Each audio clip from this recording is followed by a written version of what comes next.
पुण्यातील बाबा भिडे पूल गेल्या काही महिन्यांपासून बंद आहे। बाबा भिडे पूल बंद असल्याने वाहतुकीचा ताण शहरातल्या मध्यवर्ती भागावर येतोय। मेट्रोच्या कामाकरता हा पूल बंद करण्यात आलाय। बाबा भिडे पुलाजवळ पुणे मेट्रोच्या डेक्कन जिमखाना या मेट्रो स्टेशनच्या पुलाला जोडण्याकरता एक पादचारी पूल ज्याचं काम सध्या सुरू आहे। तर बाबा भिडे पूल बंद असल्याने पुणेकर चांगलेच त्रस्त आहेत।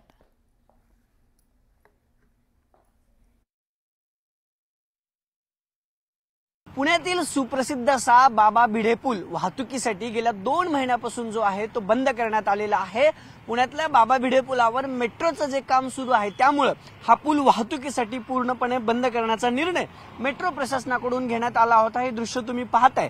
खरं तर डेक्कन पुणे मेट्रोचं जे काम आहे त्या कामासाठी जो पदचारी मार्ग बांधण्यात येतोय तो मार्ग आता बांधण्यासाठी सुरुवात झालेली आहे। पण या कामासाठी जवळपास 7 जूनच्या आधीपासून हा पूल जो आहे तो वाहतुकीसाठी बंद करण्यात आलेला होता।